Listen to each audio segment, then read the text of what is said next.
BJP സംസ്ഥാന നേതൃയോഗം ഇന്ന് കൊച്ചിയിൽ ചേരുകയാണ്. വയനാട് ലോക്സഭാ ഉപതെരഞ്ഞെടുപ്പും തദ്ദേശ തെരഞ്ഞെടുപ്പ് മുന്നൊരുക്കങ്ങളും ഇന്ന് ഈ യോഗത്തിൽ ചർച്ചയാകുമെന്നാണ് അറിയുന്നത്.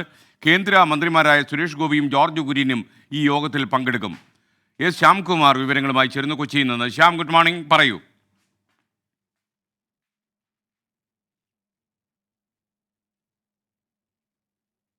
Good morning. BJP ലോക്സഭാ ഇലക്ഷന് ശേഷം അവർ പ്രതീക്ഷിച്ചതിനും അപ്പുറമുള്ളൊരു വിജയവും മറ്റ് സീറ്റുകളിൽ വോട്ട് വിഹിതവും ഒക്കെ നേടിയതിനു ശേഷമുള്ള അവരുടെ സംസ്ഥാന കമ്മിറ്റി യോഗമാണ് ഇന്ന് എറണാകുളത്ത് വെച്ച് നടക്കുന്നത്. അതിൽ ഏറ്റവും പ്രധാനപ്പെട്ട കാര്യം വരുന്ന ഉപതെരഞ്ഞെടുപ്പുകളിൽ BJPയുടെ സ്ഥാനാർത്ഥി നിർണയം ഉൾപ്പെടെയുള്ള താഴെത്തട്ടിലെ പ്രവർത്തനങ്ങൾ ഉൾപ്പെടെ എങ്ങനെ വേണമെന്നുള്ളതിനെ കുറിച്ച് ആലോചിക്കുന്നതിന് വേണ്ടിയാണ് രണ്ട് കേന്ദ്രമന്ത്രിമാർ കേരളത്തിൽ നിന്ന്, അത് അവർക്ക് ആദ്യമായിട്ടുള്ള ഒരു അനുഭവം കൂടിയാണ്, രണ്ട് കേന്ദ്രമന്ത്രിമാർ അവരുടെ യോഗത്തിൽ, അതും സംസ്ഥാനത്ത് നിന്നുള്ള ഒരു MP, ലോക്സഭാ MP അടക്കം യോഗത്തിൽ പങ്കെടുക്കുന്നുണ്ട്. ഏതായാലും BJP വലിയ ആവേശത്തിലാണ്. ലോക്സഭാ തെരഞ്ഞെടുപ്പിൽ അവർക്ക് കിട്ടിയ വോട്ട് വിഹിതം വരുന്ന തിരഞ്ഞെടുപ്പുകളിൽ പ്രത്യേകിച്ച് പാലക്കാട് ഉൾപ്പെടെയുള്ളവിടങ്ങളിൽ നേട്ടമായി മാറുമെന്നുള്ള ഒരു വിലയിരുത്തൽ അവർക്കുണ്ട്. അതുകൊണ്ട് തന്നെ പാർട്ടി ചുമതലകൾ വീതം വെക്കുന്നതും അതിന്റെ താഴെത്തട്ടുള്ള പ്രവർത്തനങ്ങൾ ആർക്കൊക്കെ എന്നുള്ള നിശ്ചയിക്കുന്നതും ഉൾപ്പെടെയുള്ള കാര്യങ്ങൾ ഇന്നത്തെ യോഗത്തിൽ ചർച്ചയാകും. അതിന് പുറമെ BJPയുടെ യോഗത്തിൽ സുരേഷ് ഗോപിക്കും ജോർജ് കുര്യനും ഉൾപ്പെടെ അഭിനന്ദനങ്ങൾ പ്രമേയമായി അവതരിപ്പിക്കാൻ സാധ്യതയുണ്ട്.